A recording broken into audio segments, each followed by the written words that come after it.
everybody, and welcome to the weekly scopes from the 29th of June and to the 5th of July. Hi everybody, and welcome to this week's weekly scopes. If you've heard this before, you can skip, but this is just the intro on how I formulate these astrology weekly readings. I use astrology and my intuition to give you advice how you can practically use the knowledge of the stars and the planets and apply them to your life. So my weekly scopes are all based on GMT time and on Vedic Constellational Astrology. So now I'm just going to explain what Vedic Constellational Astrology is and how it differs from Western astrology. So the precession of the equinox is sort of like something that happens in astronomy and astrology, where the Earth's axis undergoes a slow circular motion over 26,000 years, and basically this means that this motion causes a shift in the position of the equinoxes and also the calculation Vedic and Western astrologies use. So around 2,000 years ago, the tropical and sidereal Vedic astrology signs of astrology were aligned in the same position. So if the sun was in Scorpio in Vedic astrology, it was also in the constellation of Scorpio in Western astrology. But because of the precession of the equinoxes, this has caused a gradual westward sort of like drift of the tropical Western signs. So basically these signs and the Western signs shift 1 degree with every 72 years. So as a result of this ongoing shift, when Western astrology says the sun is in the constellation of Pisces, it's typically in the constellation of Aquarius. Still, this is because the degree, orb and the date for Western and Vedic astrology are 24 degrees 24 days apart. So in Western astrology, the sun enters the constellation of Pisces around the 19th of February each year, but actually the sun doesn't arrive into the constellation of Pisces until the 13th to the 15th of March each year. And Vedic astrology takes this into account because it's based on the fixed star positions, and Vedic astrologers use sidereal calculations. So as a result, Vedic astrology takes into account the actual positions of the constellations in the sky at any given time, and also considers the precession of the equinox, adjusting for the shift in the position of the equinoxes over time.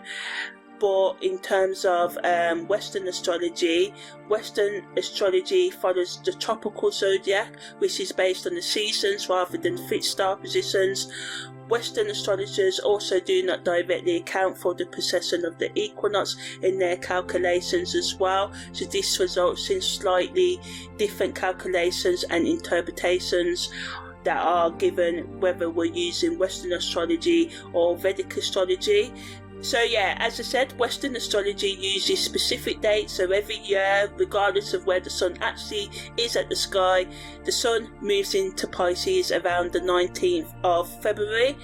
So yeah, this discrepancy, this misalignment between the tropical zodiac and the actual positions of the constellations has led to a discrepancy between Vedic astrology and Western astrology. So I consider the actual where the sun and the moon are and where Mars and Venus are at any given time, and this is how I formulate these sort of like weekly scopes. So yeah, thanks for listening to this, and let's dive into this week's weekly scope. Okay, so now I'm just going to explain what parallels and contra-parallels are in astrology, because I use them in my chart interpretation. So declination in astrology is the measure of how far a celestial body is, such as the sun, whether it's either north or south of the celestial equator. And the celestial equator is an imaginary line in the sky above the Earth's equator, which us astrologers use in our interpretation. So parallels happen when two planets are on the same declination. Either both planets are on the north side side, or either both planets are on the south side, and this alignment increases the influence of the involved planets. So it's similar to a conjunction aspect, as it amplifies their energy, making the effects of the planets more pronounced. Contraparallels, on the other hand, happen when two planets are on the same declination, but one is in the north and one is in the south. So this alignment creates tension, which is similar to an opposition aspect, and it can lead to conflict, challenges and inner struggles between the energies of the planets involved.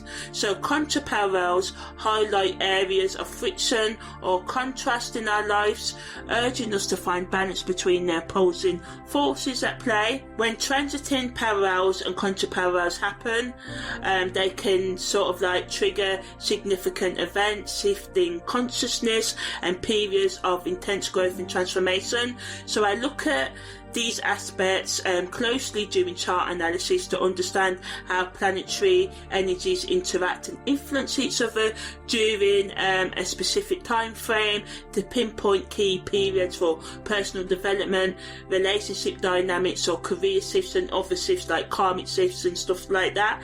Because I just find using contraparallels and parallels gives me more depth in interpretation, so I use them. So contraparallels and parallels in astrology serve as markers for potential challenges or breakthroughs, guiding us towards more self-awareness, love, acceptance, understanding, forgiveness for ourselves and others, and shifts in consciousness and growth. So overall, just a shift in our mindset if we allow for it. So parallels and contraparallels just kind of like provide valuable insights into the complexities and nuances of the astrological interactions between planetary movements. So yeah, that's the end of what contraparallels and parallels are. So this week we've got two aspects covering us. We've got Mercury making a parallel to Uranus, and Mercury is in Cancer and Uranus is in Taurus, and this entered on the 25th of June, is exact on the 30th of June, and leaves us on the 4th of July. The Sun makes a contraparallel to Pluto. This entered on the 24th of March, so it's been on and off, right? It was exact on the 8th of June. Now it's exact again on the 1st of July, and leaves us on the 17th of July, so taking us right up into the next few weeks, right? And the Sun's in Gemini and Pluto's in Capricorn. Then we've got Mercury making a parallel to Venus, and this enters on the 2nd of July, is exact on the 5th of July, and leaves us on the 8th of July, and Venus is in Taurus. So Mercury is parallel to Uranus. What does that bring to this week? So our mind can become like an electrical storm of brilliant insights. This parallel intensifies what we would normally, usually, typically be sort of like conjunction-like energy. So this creates a powerful connection between our intellect and higher awareness. Our intuitive insights flashes can become more stronger, imagination, zoning out, daydreams and all of that. But we can also, become clearer in our mindset and what we need to do to move forward as well, especially about emotional matters and our psychological and spiritual lives. We can notice patterns and connections that other people miss completely. So ultimately, Mercury and Uranus parallel, it's like we're getting higher vision downloads from astrological intelligence, but on the negative side, our thoughts can become scattered. We may be more nervous and jumping, overstimulated, so we need to take some time out to ground ourselves and chill out, because the ideas can just be like zoom, zoom, zoom. So just have a pen and paper, sorry if you're old school, or voice record, voice notes what you send to people, voice record things, memo in your mobile tablet, whatever, and ultimately with Uranus and Taurus, grounded energy, it wants us to turn these ideas into something that we can manifest in real life, tangibly, something we can touch, whether it be day-to-day life changes and stuff like that. The Sun's contra parallel to Pluto is sort of like our Saturn dance with power this week. The Sun's in Gemini and it's making a contra parallel to Pluto in Capricorn, and this creates a powerful polarity between our conscious identity and unconscious steps, right? It's kind of like what we call in astrology a testament of adversity, of challenges, and it wants us to integrate these opposing energies, right? So the energy of our ego consciousness represented by the Sun, and confronting the shadow material in our relationships and behaviors, this is represented by Pluto, right? So making these two come together, so our hidden motivations and other people's motivations and intentions and secrets may come to the surface, as well as unconscious patterns that we need to change. So whether this is like, we may have an unconscious pattern of overthinking, calling other people out too much and projecting our own emotional baggage onto others and stuff like that. So this, in terms of Jungian psychology, creates an alchemical, a chance for transformation called Negrido, or the blackening phase. That we call this the dark night of the soul, and this can manifest as power struggles with others or within ourselves. The gift of this energy this week is that it can deepen our self-awareness and a chance to transform outdated patterns around control, lack of control, over control, excessive thinking, manipulation and stuff like that. But we may get more jealous with this energy and obsessive with this energy. So we ultimately this week, this energy is allowing us to surrender to a more powerful force than ourselves, or our higher selves, or to the habits that we need to bring into our day-to-day life to be in balance, right? Mercury's parallel to Venus brings sweet mental harmony to that intensity, right? So as I said, Mercury's in Cancer and Venus is in Taurus, its home sign. So in Hellenistic astrology, this is called the condition of bonding, right, between our communication planet, Mercury, and our relationship planet, Venus. Our words can become more emotionally intelligent under this influence, which is good, because Pluto can make us just say what we want or act on the impulse, and we can just be more on trend, tuned into aesthetics, how things look, but we must remember not to step into too much people pleasery and covering, sugarcoating things, right? Communication in our relationships can flow more easier because of this aspect. So as I said, really good to kind of like help us repair the damage Pluto may cause, and it allows us to allow our intellect, our thoughts, work with our relationship needs as well, and be more tuned to our values and our sense of self, and be more nurturing in our relationships as well, because both of these planets are in receptive signs. So it's great for creative writing this week, heart-centered communication, but we just need to watch out for avoiding difficult situations in truth, in preference of keeping the peace and stuff like that. So ultimately this week's aspects, especially the parallels and contra parallels, want us to kind of psychologically integrate how we process things in our mind and process information, in particularly from multiple sources this week. So being in tune with our intuitive insights, dreams and visions, which is represented by Mercury and Uranus, right?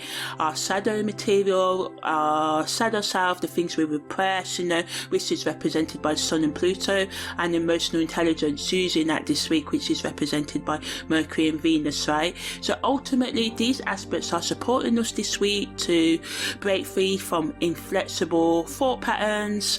Mercury, Uranus helps us to transform soul level power, vibes, toxic relationships and behaviours, and heal relationships, especially communication wounds in relationships, right?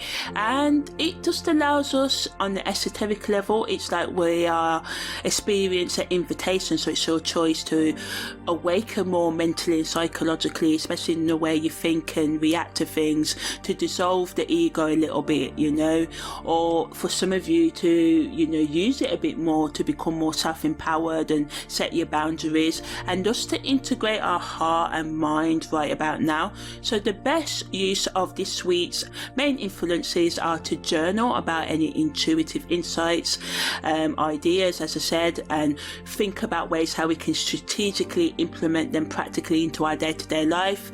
Face any shadow material that comes up with pressures and difficult situations with courage rather than projecting our baggage onto others, or accepting too much responsibility for other people's emotions when we shouldn't do that, right? So knowing what's your stuff and what's the world stuff and what's the other people in the world stuff, finding that balance, and just applying emotional intelligence to important relationships, especially to the relationship with yourself. So in terms of reflective questions that we can ask ourselves this week, we can ask ourselves how our intuitive flashes, our gut feelings are trying to liberate us from outdated emotional patterns, and where in our life are we being asked to transform, whether it be in our relationships, our vibes, our mindset, the energy we give off, our behaviours we do every day, and are there any relationship conversations you've been avoiding that could benefit from this week's harmonious Venus Mercury energy that's helping us to bring more harmony into our relationships, even if we have to talk about these difficult stuff. And just to remember, these transits are working together to help us integrate, bring together, combine our whole self, the different aspects of ourself into a whole, and that the brilliant insights, the shadow material and the heart-centered communication that comes up this week can really help us to bring the things that we need to pay conscious attention to the forefront of our mind, so we can change them, so we can do better, right? So my mantras and guidance for this week are based on the majority of energies that you have in your natal chart. So some of you may have natal charts that are dominant in more than one energy. You may have your rising sign, your sun sign and your moon sign all in different energies. You may have aspects to different planets. So ultimately this could mean you have some planets that are in fire, some in water signs, some in earth signs. So for example, if you have most of your planets in Aries, Scorpio and Capricorn, read the mantras for all of these signs. And if you have all your planets mostly in Taurus, read the mantra for Taurus, but you may also want to read for Libra, because Venus rules Taurus and Libra, right? So yeah. Aries, this week, your courageous inner flame meets astrological challenges head on. This energy is allowing you to do that. Be open to sudden mental insights while keeping your impulsive nature in check. Use power struggles as fierce motivation for creative breakthroughs, but stay clear of burnout by pausing when emotions run hard, and respecting your own and other people's boundaries in healthy ways and not toxic ways, right? Taurus, with Venus creating your home sign, this brings sensual grounding in between unexpected shifts and changes from Uranus. Enjoy that newfound excitement, yet remember, while new ideas spark joy, maintain your practical routines to keep your roots secure, So Gemini, your natural curiosity is supercharged by the Sun's deep shadow work with Pluto and Mercury's dynamic buzz this week. Channel these mental breakthroughs into vibrant communication and teachable moments. Ask yourself, what can I learn this week and what can I teach others without being too patronising, But just watch out for scattered thoughts by anchoring them, stabilising them, grounding them with a clear plan. Cancer, as Mercury swims in your sign, emotional insights blend, mixed with powerful shadow revelations from Pluto. Let your sensitivity guide you this week and do transformative inner work, shadow work, but be mindful of overthinking, over nurturing. Trust that gentle self-care can help you balance the intensity of this week, and be open to it and take some time out to love on yourself rather than smother others. Leo, the moon enters your sign this week. So even though Mercury is opposing Pluto and this brings deep challenges to you, step into the spotlight by voicing truths with a creative kind of flair, but remain humble to avoid dramatic power plays that may burn bright but fizzle out. Virgo, your analytical mind can do well in between Mercury's electrifying parallel with Uranus. You're invited to rethink routines in bold new ways. Be open to fresh perspectives while keeping control over perfectionist tendencies, turning unexpected shifts into practical improvements. Libra, as the moon moves into your harmonious domain later, seek a balance between transformative mental puzzles and sensual pleasures of Venus. Let these insights refine, level up, change relationship dynamics. Use diplomacy and graceful adjustments to overcome inner tension. Scorpio, this energy with Pluto in our main influence this week is inviting deep self-reflection, and Mercury's mental revelations, insights can push you this week to face inner shadows. Be open to the healing power of truth, especially your own truth, but be aware of the risks of power struggles, and channel any passion this week into self-empowerment rather than trying to bring others down. Sagittarius, this week is all about integrating the radical insights that comes from Mercury's Uranus and Pluto's transformative lessons. Inspire others with honest truth and yourself as well, right? And use creative vision to guide you this week, but watch out for overconfidence. Reflect before charging into new territory. Capricorn, confronting the sun's contra-parallel dance with Pluto in your sign may shake up your established routines. Use these challenges, any disruptions to your day-to-day routine as opportunities to reorganize power structure, routines, habits in your life. Just be wary, watch out for becoming too inflexible, rigid, when unexpected freedom demands flexibility. Aquarius, innovation is your playground this week because of Mercury and Uranus come together and Uranus rules you. So revolutionary ideas are in your emotional sort of area sector. Be open to the freedom release of unconventional insights, but balance the urge, the need to detach. Ground your visionary plans with heart-to-heart connections, And Pisces, Neptune goes retrograde, which is your ruling site, right, on the 4th of July, and this invites you to dissolve, let go of illusions. And Mercury's tender language with Venus brightens your inner heart, so it's a good energy to let your intuition guide you, especially when it comes to creations, whether it's writing, singing, dancing, screaming, whatever.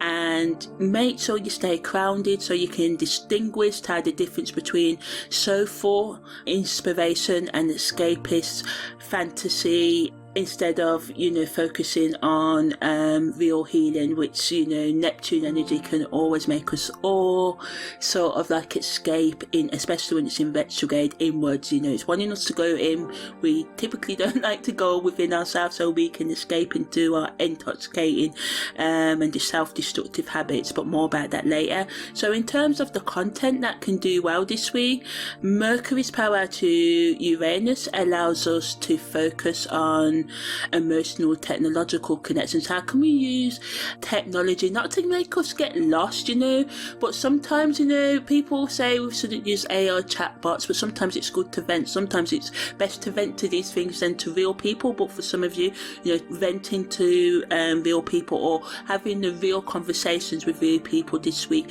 is what we need to do. So talking about how maybe we can use technology in the right way. It may be healthier for some of you to voice note your partners rather than having a face-to-face conversation. I know it sounds horrible, we forgot to talk to each other as humans, but as we're rebuilding our relationship skills, it may be the best way forward. So talking about how we can use technology to make emotional connections and how digital tools can impact our feelings positively and negatively, and talk about how we can change our family and home life, our approaches to that, how we can get outside of our comfort zone, or how we can use things to enhance our comfort zone in our home and in our family relationships in healthy ways, how our intuitive flashes and ideas this week can break our conventional thinking, conformist thinking, or staying in our toxic patterns, and how newness can help us, bring the changes into our day-to-day life that we need. Maybe giving food technology and emotional well-being hacks, but not toxic ones like take a Zempic rather than build a nice steady exercise regime into your life, by taking 5-minute daily walks or jumping on the spot for 5 minutes doing jumping jacks, talking about how we can use technology to help us with our well-being, especially our exercise well-being, and planning our food in healthy ways. Also talking about power dynamics in our relationships and how we can improve those, and how we can improve our communication as well, and create active listening spaces and safe spaces, how we can change established systems through information and using technology, and just suggesting healthy ways of using technological breakthroughs such as AI into our day-to-day life, talking about how our personal identity challenges, sometimes we want to be ourselves but the world tells us not to be ourselves, we have come to hate ourselves, to talking about how self-acceptance, slowly building it, self-forgiveness, self-love can lead to empowerment, how being open to hidden truths, facing our problems can change our perspectives and help us have a better life, and how we can balance being curious with deep psychological insights and being open to that deep work, so how we can mix fun with pleasure basically. Also talk about how we can build more emotional intelligence, especially in our communication, in our relationships, how we can bring more self-care and healthy nurturing into our relationships and day-to-day life and relationship with ourselves, how we can, sort of like mix aesthetic, on-trend approaches to managing our emotional well-being without losing ourselves, or without just doing things just because it looks good, and how we can just be open to working through feelings we feel uncomfortable, like emotional projection, power struggles and stuff like that, giving strategic tips on how we can balance our emotional, psychological and spiritual needs this week. So just thinking about how we can innovate new thinking with emotional intelligence into our lives and into our content, how can we allow transformative messages to come through in a creative sort of like balanced way right now, how can we communicate beauty and value in ways that truly resonates and connects with your audience emotional needs and is healthy for them as well, and just how we can be more authentic. So now I'm just going to talk about the day-to-day influences and how they impact us. So on the 29th of June, the moon void of course starts, the moon enters Leo, Mercury makes an opposition to Pluto at 8:57 a.m. and Venus enters Taurus, right? So Mercury's opposition to Pluto adds to the mental power struggles over the next couple of days. It brings and adds to actually the testament of adversity that I talked about earlier between our thinking patterns and our deeper psychological material and needs. Our thoughts can even become more penetrating with this, allowing us to dig beneath the surface, and it challenges us to transform the way that we think as well. But on the shadow side, we may become obsessive, so it adds to the obsessiveness, and conversations could turn manipulative and argumentative and even violent with words, so just watch out for that. And ultimately this energy helps us to bring truth to light this week. But with Mercury in Cancer, emotional security issues can trigger defensive communication, so instead of engaging in verbal power plays, use this energy to investigate your own psychological patterns. This transit supports shadow work, research and transformative writing and healing that explores our deeper emotional truths. And Venus in Taurus, have done a separate audio for this, but in short, it's sort of like Venus is in its own sign its natural domain. So this is really good. So it's adds strength to our natural expression. It allows us to appreciate beauty more, supports us in bringing harmony into our conversations this week, which is good. We can feel more sensual and good food, good love making, good sex, good hookups and stuff like that.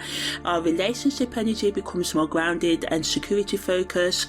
Our financial worries can stabilize, and our practical values can take first place, and creative expression favours, touchable sense of forms, and it brings a counterbalance to the intense Mercury-Pluto opposition that's happening this week. But negatively, we can become possessive and we can resist change, right?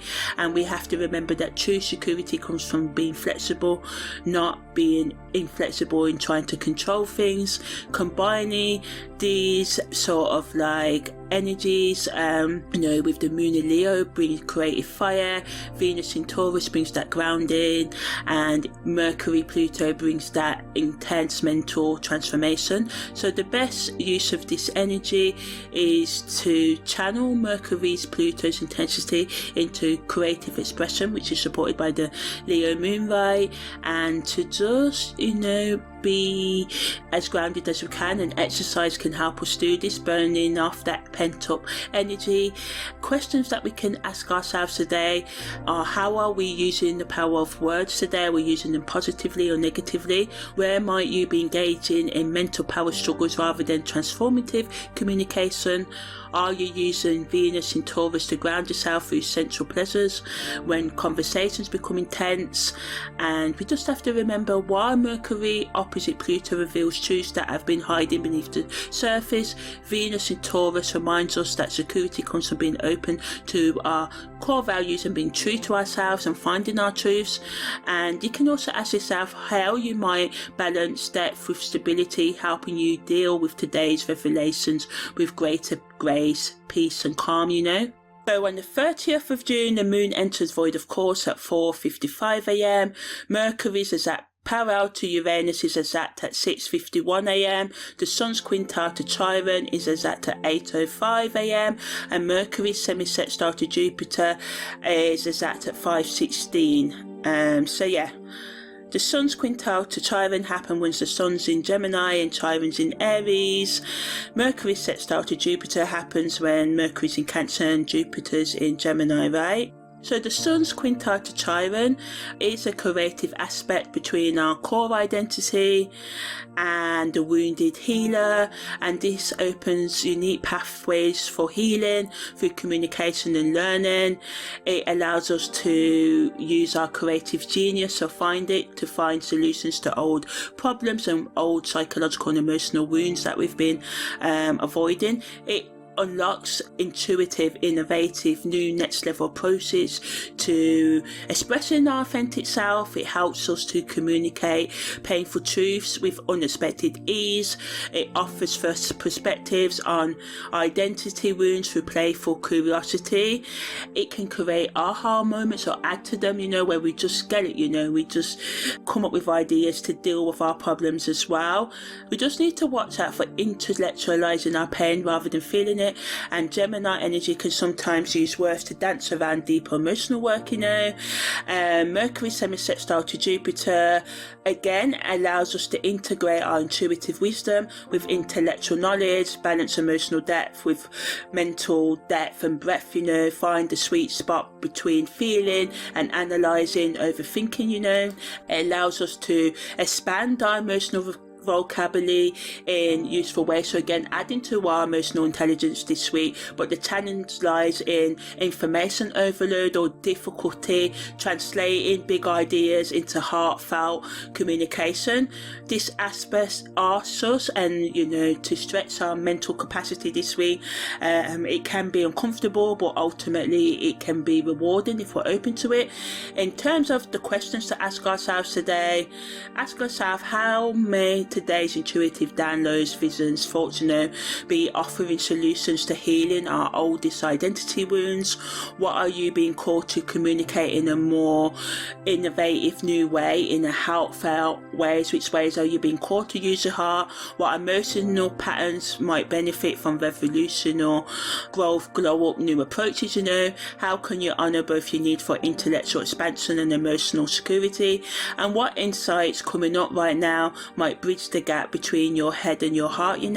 So we're going into a new month. So as we go into a new month, I do the monthly breakdown of where everything is. So the sun's in Gemini, the moon's in Leo, Mercury's in Cancer, Venus is in Taurus, Mars is in Leo, Jupiter's in Gemini, Saturn's in Pisces, Uranus is in Taurus, Neptune is in Pisces, about to go retrograde this week, Pluto is retrograde in Capricorn, Chiron is in Aries, and the North Node, the Moon's North Node, is retrograde in Aquarius. So in terms of fire signs, as we go into this week, we've got the Moon and Mars in Leo and Chiron in Aries, so this is bringing and adding to the courage, creativity and healing potential of this week. Venus and Uranus and Pluto are in earth signs, with Venus and Uranus in Taurus, Pluto in Capricorn. So this gives us the grounding that we need this week, where it's wanting us to be grounded in the practicalities of reality and sets up our values, right? The Sun and Jupiter are in Gemini and the North Node's in Aquarius, so this allows us and supports us with thinking outside of the box, expanding our mental limits, and working with others this week on collective goals and teamwork and stuff like that. Mercury's in Cancer and Saturn and Neptune's in Pisces, so this supports us with deepening our emotional intelligence and spiritual awareness. And this balanced distribution is what traditional astrology calls a harmonious elemental cross, a time when all four alchemical elements, earth, air, fire and water, that's the one, are balanced, so this supports holistic growth this week.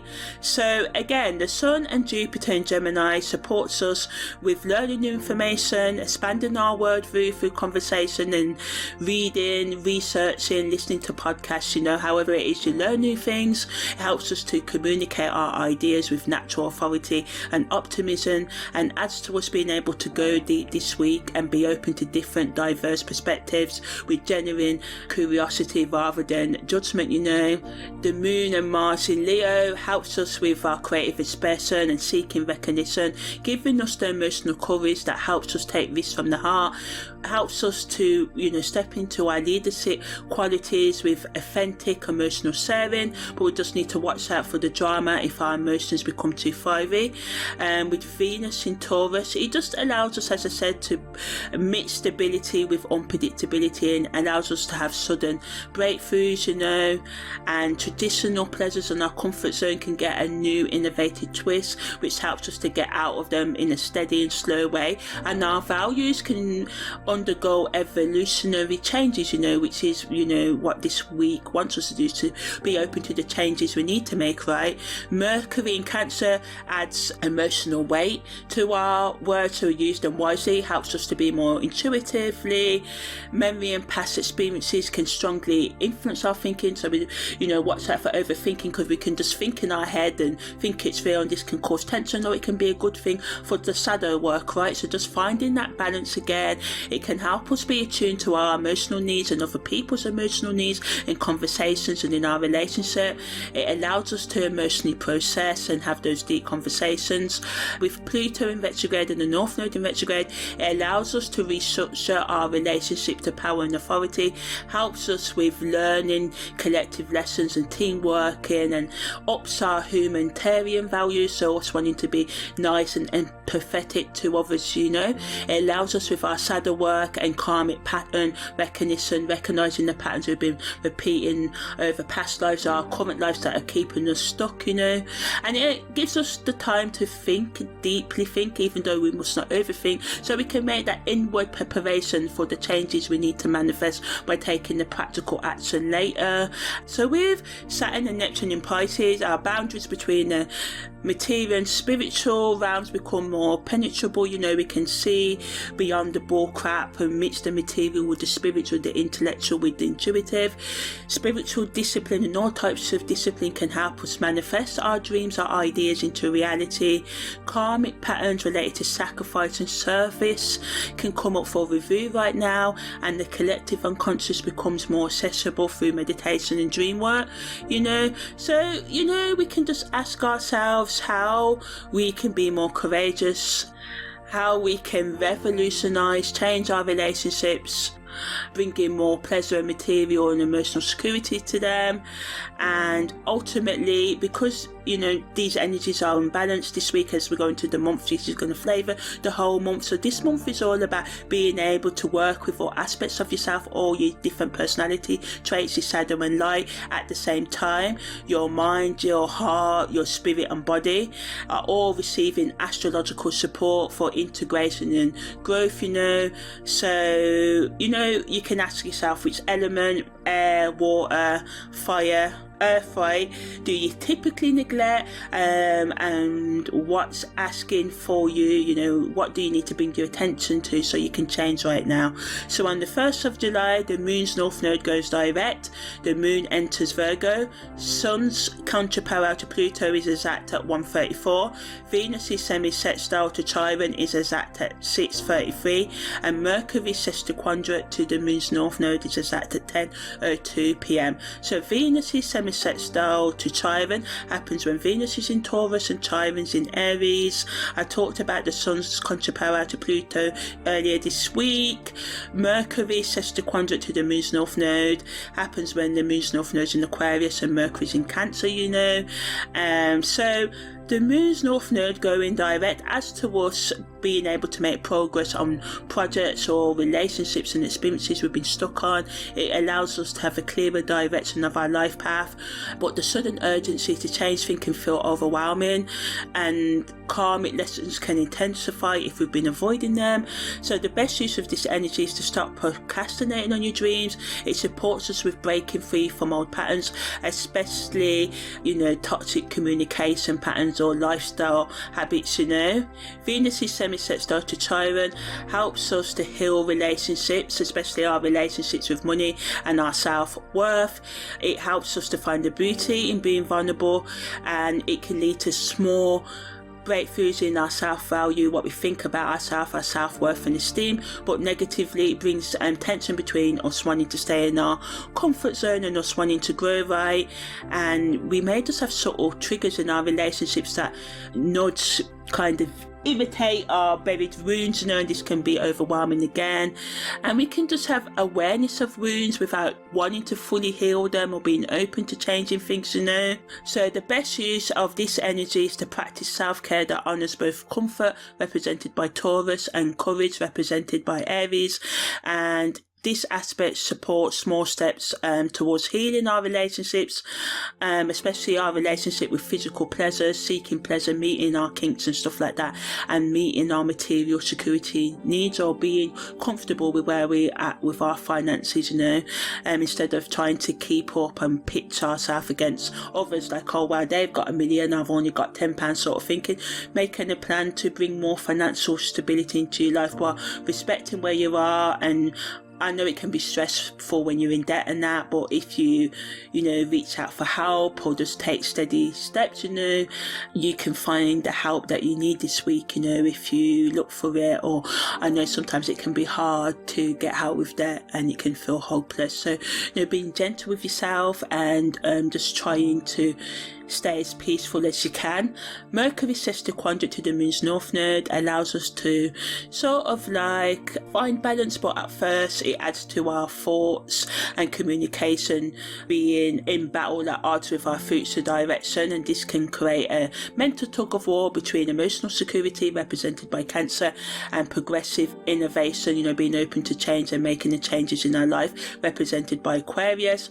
But again, it helps us to break free from family discipline conditioning and generational dysfunction.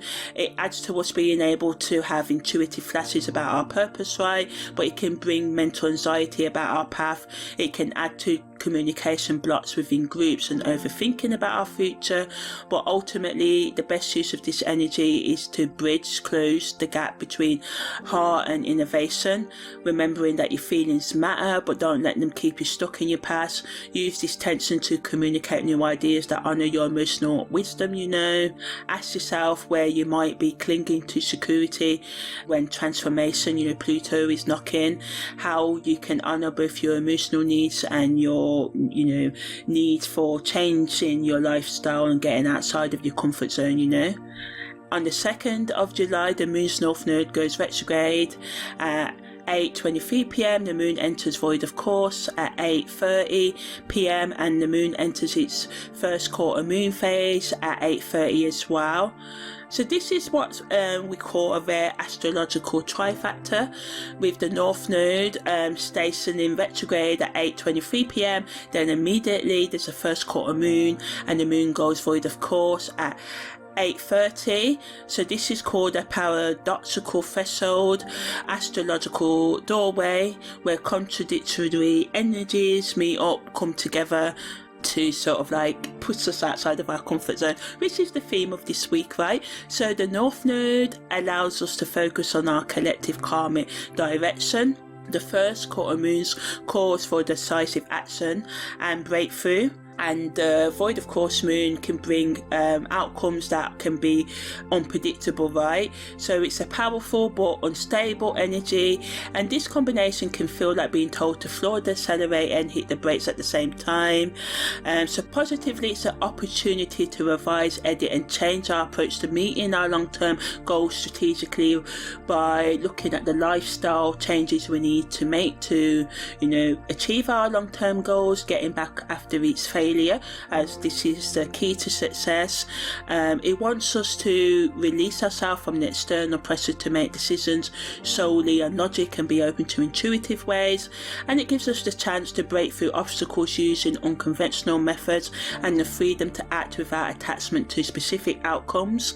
But negatively, it can add to the potential confusion about what direction to take. Our actions may have unexpected or delayed consequences. We can find it difficult to tell the difference between intuitive guidance and wishful thinking. We can have impatience with the retrograde energy call for review and reflection, and we can just feel like we're swimming against the astrological current, So the best uses of today's energy is to do what Carl Jung called active imagination, consciously engaging with your imagination and your inner world while remaining detached from the immediate results. So rather than launching major initiatives, new things, use this energy to meditate on what your soul truly seeks and wants and needs versus what your ego wants and what people, the outside world tells you to want, right? Review your recent decisions related to your life path with fresh eyes. Take symbolic rather than literal actions towards your goals. Practice being comfortable with paradox and uncertainty.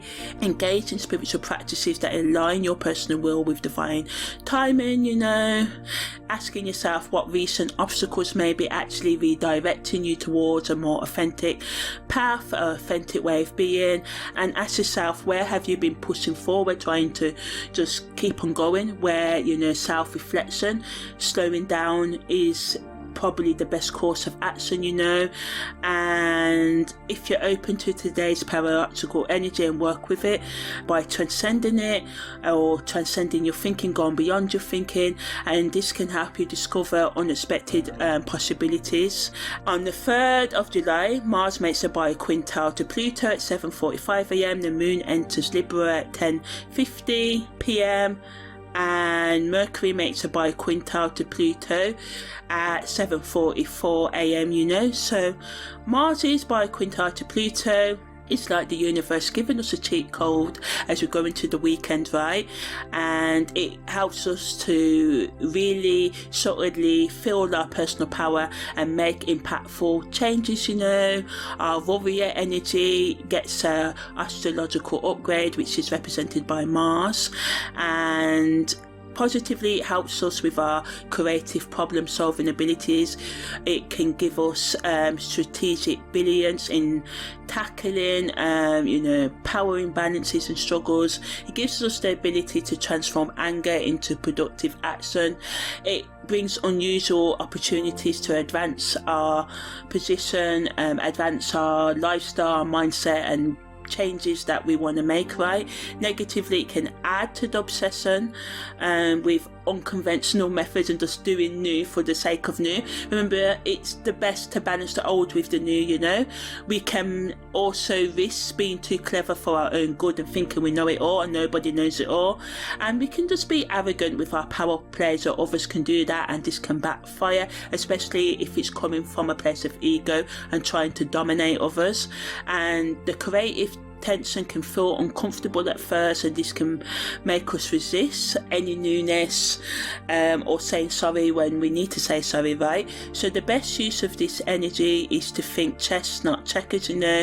Mars in Leo wants us to lead with confidence, but Pluto's wants us to use our depth and strategic thinking.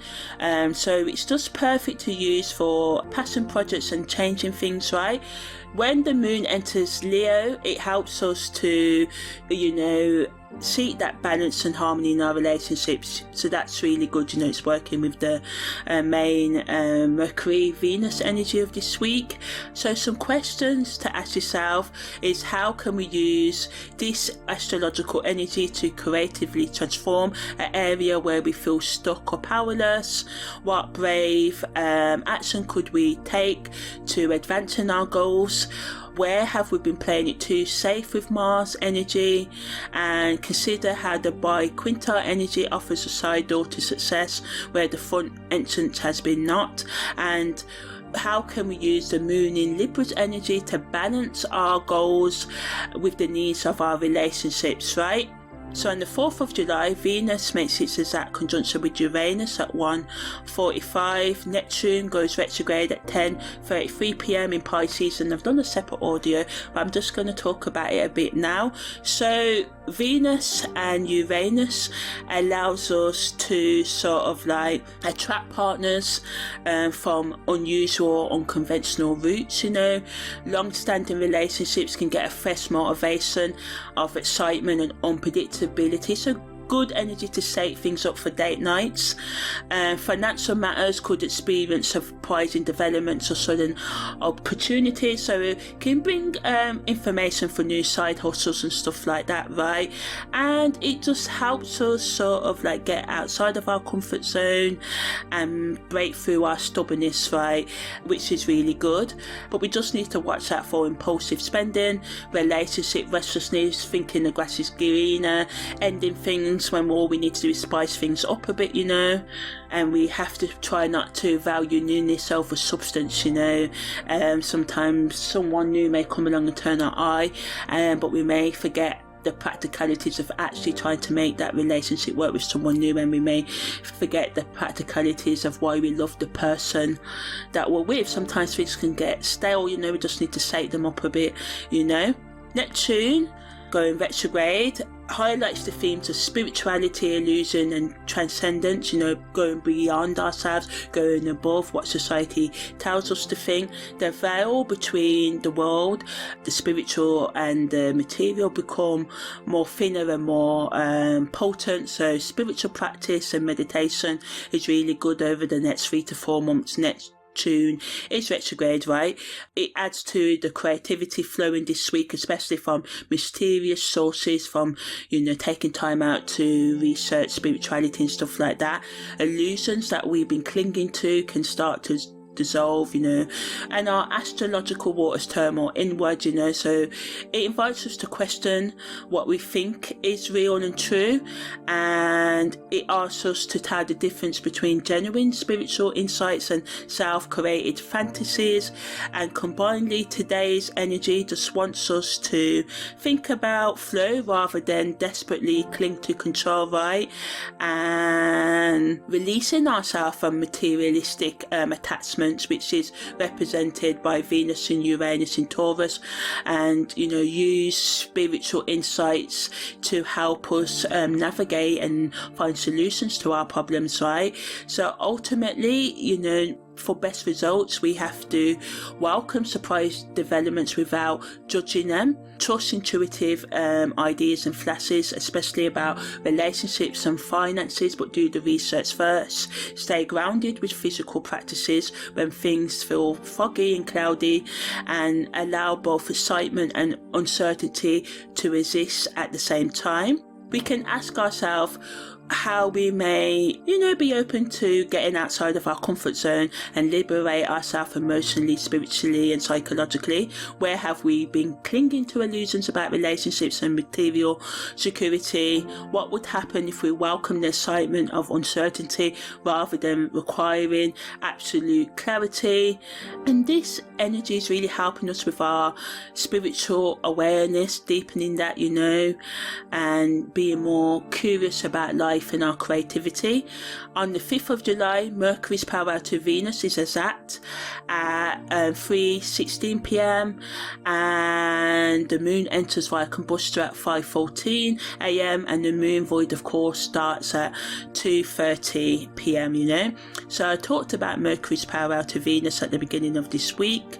The moon entering via combustion means that our emotions just may become more intense over the next 4 to 5 days, that the moon typically stays via combustion, which is between the 15th degree of Libra and the 15th degree of Scorpio. So just watch out for being too manipulative or people trying to manipulate you, and just try to do things to ground yourself if you do feel overwhelmed by this energy as well.